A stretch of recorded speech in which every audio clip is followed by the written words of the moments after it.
मनाली का नाम सुनते ही हमारे माइंड में सबसे पहले सिर्फ स्नो आती है। और ऐसा हो भी क्यों ना, मनाली में ज़्यादातर लोग सिर्फ बर्फ़ को देखने के लिए ही आते हैं। मनाली कुल्लू घाटी के उत्तर में स्थित हिमाचल प्रदेश का सबसे लोकप्रिय हिल स्टेशन है। समुद्र तल से 2050 मीटर की ऊंचाई पर स्थित मनाली व्यास नदी के किनारे बसा हुआ है। गर्मियों से निजात पाने के लिए इस हिल स्टेशन पर हजारों की तादाद में सैलानी आते हैं। यहाँ की घाटियों पर बने शानदार घर, ऊंचे पहाड़ों पर पड़े रुई जैसे बादल, व्यास नदी का ट्रांसपेरेंट पानी और चारों ओर सिर्फ बर्फ ही बर्फ और हरियाली से भरपूर प्राकृतिक वातावरण, यह है यहाँ की खासियत, जिसकी वजह से मनाली भारत के टॉप मशहूर टूरिस्ट प्लेसेस में से एक है। मनाली फेमस है अपने snow mountain, adventure activities, temples, beautiful climate, snowfall और स्ट्रीट फूड के लिए। आप यहाँ के ब्यूटीफुल नेचर के सीनिक व्यू के अलावा मनाली में hiking, paragliding, rafting, trekking, kayaking जैसी एडवेंचर एक्टिविटीज करके भी इंजॉय कर सकते हैं। मनाली को हनीमून कैपिटल ऑफ इंडिया भी कहा जाता है। स्पेशली हनीमून के लिए यह जगह काफी पॉपुलर है। इस वीडियो में आपको मनाली के बारे में कंप्लीट इन्फॉर्मेशन मिलेंगी, जैसे कि मनाली कब जाए, कैसे जाए, होटल बुक कैसे करे, खाने पीने के लिए कौन सा फूड और रेस्टोरेंट्स बेस्ट रहेगा। कंप्लीट ट्रेवल आइटनरी आपको इस वीडियो में मिलेगी। और जब भी आप मनाली का ट्रिप प्लान करोगे तो ये वीडियो आपके लिए एज अ गाइड काम करेगी। वीडियो को पूरा जरूर देखिए और चैनल को भी सब्सक्राइब करके बेल आइकन को प्रेस करके ज़रूर रखें, जिससे कि ट्रेवल से रिलेटेड सभी इन्फॉर्मेटिव वीडियोस की नोटिफिकेशन आपको मिलती रहे। दोस्तों, हम सबकी हमेशा से एक इच्छा रहती है कि हम शिमला मनाली जाए और स्नोफॉल देखें, खूब घूमे फिरे और इंजॉय करें। लेकिन जैसा हम चाहते हैं वैसा हो नहीं पाता है, क्योंकि कुछ पैसे बचाने के चक्कर में आप अपनी ट्रिप की टेंशन का लोड अपने माइंड पर डाल देते हैं, जिससे ना तो आप ठीक से घूम पाते हैं, ना ही आपका पार्टनर। होटल बुकिंग की टेंशन, बढ़िया खाना कहाँ मिलेगा, बस छूट जाएगी, ये वो, इतना पैसा खर्च करने के बाद भी सब कुछ पानी में चला जाएगा। अगर आप शिमला मनाली घूमने आते हैं और टेंशन फ्री होकर अच्छे से रिलैक्स होकर घूमना चाहते हैं, तो मैं आपके लिए लेकर आया हूँ एक best travel agency, tour pickers. इनके थ्रू आप पैकेज बुक करवा के यहाँ घूमने आएंगे तो आपको कार, होटल और फूड से लेकर सारी चीजें टॉप क्लास मिलेगी, वो भी अदर वेंडर्स के मुकाबले सबसे सस्ते में, और आपके बजट के हिसाब से आपको आपकी लाइफ का बेस्ट एक्सपीरियंस मिलेगा, वो भी कम खर्च में, क्योंकि खुद मैंने टूर पिकर्स की फैसिलिटीज एक्सपीरियंस की है। दोस्तों, शिमला मनाली घूमने का बेस्ट टाइम यही है, तो आप अभी इनकी वेबसाइट tourpickers.com को विजिट कीजिए या कॉन्टेक्ट कीजिए इन नंबर्स पर। टूर पिकर्स वेबसाइट की लिंक और फ़ोन नंबर आपको वीडियो के नीचे डिस्क्रिप्शन में भी मिल जाएंगे। मनाली में एवरी ईयर लाखों टूरिस्ट घूमने के लिए आते हैं। मनाली आप बाय रोड, बाय ट्रेन और बाय फ्लाइट पहुंच सकते हैं। बाय फ्लाइट अगर आप आना चाहते हैं तो यहाँ का nearest airport Kullu Manali airport है। यहाँ की फ्लाइट लेकर आप आ सकते हैं, लेकिन फ्लाइट लिमिटेड ही रहती है। कुल्लू एयरपोर्ट से मनाली की दूरी सिर्फ 50 किलोमीटर है, जिसे आप बस या टैक्सी से तय कर सकते हैं। ट्रेन से आप आना चाहे तो मनाली का nearest railway station Chandigarh railway station है, जहां तक आप ट्रेन से आ सकते हैं, और आगे का सफर बस या टैक्सी से तय करना होता है। बाई रोड आप अपनी कार से, वोल्वो से, ऑर्डिनरी बस से या फिर कैब से आ सकते हैं। दिल्ली टू मनाली वोल्वो के चार्जेस 2000 रुपए के अप्रोक्स रहते हैं, और HRTC बस के चार्जेस ऑर्डिनरी बस के 910 रुपए होते हैं, और AC वोल्वो का चार्ज 1635 रुपए का होता है। वहीं चंडीगढ़ टू मनाली वोल्वो के चार्जेस 1100 रुपए और HRTC बस के चार्जेस 638 रुपए रहते हैं। लेकिन दोस्तों, मनाली के लिए डायरेक्ट बसेस लिमिटेड ही चलती है, इसका आप ख्याल रखना।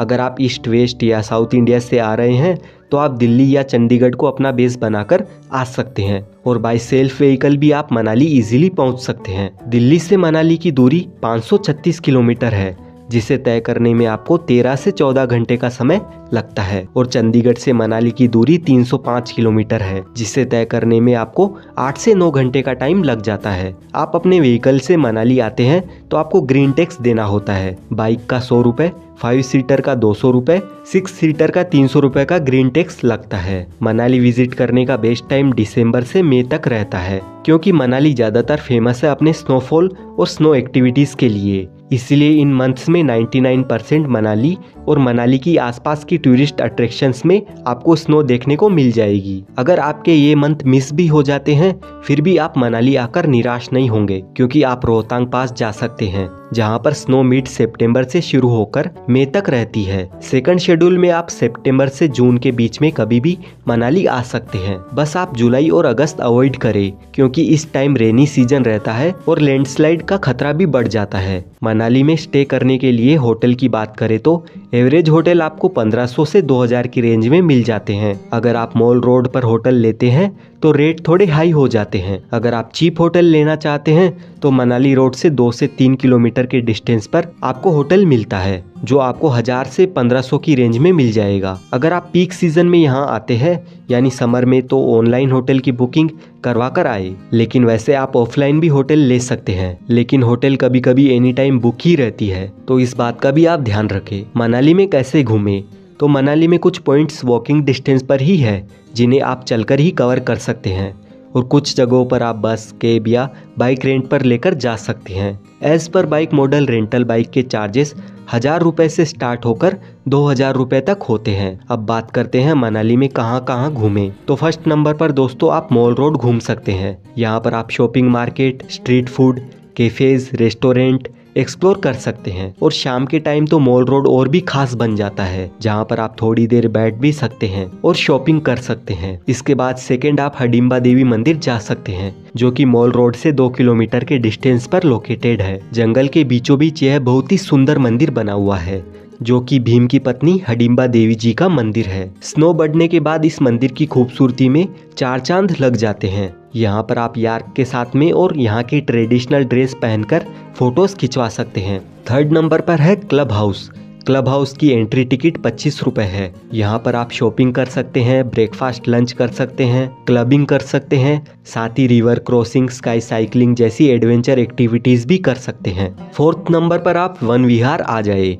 मॉल रोड के जस्ट पास में ही ये वन विहार मौजूद है। वन विहार काफी बड़ी जगह में फैला हुआ जंगल एरिया है। इसकी एंट्री टिकट 50 रुपए एडल्ट के लिए है। यहाँ पर आपको काफी बड़े बड़े और बहुत सारे देवदार के पेड़ देखने को मिलते हैं। साथ ही इस वन विहार में काफी सारे जानवर भी पाए जाते हैं। यहाँ पर आकर भी आप कुछ फन एक्टिविटीज कर सकते हैं। फिफ्थ लोकेशन है बौद्ध मोनेस्ट्री। मॉल रोड से सिर्फ 1 मिनट के वॉकिंग डिस्टेंस पर ये मनाली की फेमस बौद्ध मोनेस्ट्री बनी हुई है। ये भी काफी प्यारी जगह है, तो यहाँ पर भी आप आ सकते हैं। सिक्स्थ लोकेशन पर आप आ जाए सोलांग वैली। सोलांग वैली मनाली से 13 किलोमीटर की दूरी पर स्थित है। सोलांग वैली की हाइट 2560 मीटर है। सोलांग वैली फेमस है अपनी स्नो एडवेंचर एक्टिविटीज के लिए। यहाँ पर आप ice skating, parachuting, paragliding, trekking, snow motor bike ride, skiing, tube slide, zip line, yak ride, ATV enjoy कर सकते हैं। साथ ही यहाँ पर स्नो में एंजॉय करने के लिए रोपवे भी है। रोपवे में जाने के लिए 750 रुपए पर पर्सन के चार्जेस है। ऊपर जाकर आप स्नो देख सकते हैं और फोटोग्राफी कर सकते हैं। अगर आप सोलांग वैली में पैराग्लाइडिंग करना चाहते हैं तो पैराग्लाइडिंग के चार्जेस शॉर्ट फ्लाई के 1000 रुपए और हाई फ्लाई के 3500 रुपए है। 7th लोकेशन पर आप अटल टनल आ जाए। अटल टनल आते समय रास्ते में आपको स्नो देखने को मिलती रहेगी, जिससे आपका सफर और भी मजेदार बन जाएगा। अटल टनल 9 किलोमीटर लंबी टनल है, जो कि रोहतांग पास के नीचे बनाई गई है। रोहतांग पास में ज्यादा स्नोफॉल होने के कारण लाहौल और स्पीति का एरिया मनाली से कट जाता था। मनाली लेह लद्दाख हाईवे को भी नवंबर से अप्रैल तक बंद करना पड़ता था और कनेक्टिविटी पूरी तरह से बंद हो जाती थी। तो उसी को कंटिन्यू रखने के लिए अटल टनल बनाई गई है। जब आप अटल टनल पार करेंगे तो आपको कुछ इस तरह का नज़ारा देखने को मिलेगा, जो कि इस जगह को मस्ट विजिट बनाता है। पहले लेह लद्दाख जाने के लिए रोहतांग पास पार करके जाना पड़ता था, जिसे पार करने में 3 से 3.5 घंटे का टाइम लगता था और विंटर्स में तो रोड भी बंद हो जाती थी। अब अटल टनल बन जाने के बाद ये रास्ता अब सिर्फ 10 मिनट में तय किया जा सकता है। ये रिवर चंद्रा रिवर है, जो विंटर्स में पूरी तरह फ्रोजन हो जाती है। मोस्टली मनाली आने वाले टूरिस्ट का मेन अट्रैक्शन ये प्लेस ही है। यहाँ पर आपको चारों ओर स्नो ही नजर आएगी। यहाँ पर भी आप काफी सारी एडवेंचर एक्टिविटीज कर सकते हैं, जिनमें sky cycling, zip line, bungee jumping, giant swing, snow bike ride. इन एक्टिविटीज के साथ ही आप यहाँ पर फोटोज खिंचवा सकते हैं और स्नो के साथ खेल सकते हैं। अटल टनल से आप सिसु भी जा सकते हैं। अटल टनल से सिसु सिर्फ 11 किलोमीटर की दूरी पर है। सिसु में आप वाटरफॉल और लोकल विलेज एक्सप्लोर कर सकते हैं। यहाँ पर भी आपको सिर्फ चारों ओर स्नो ही देखने को मिलती है।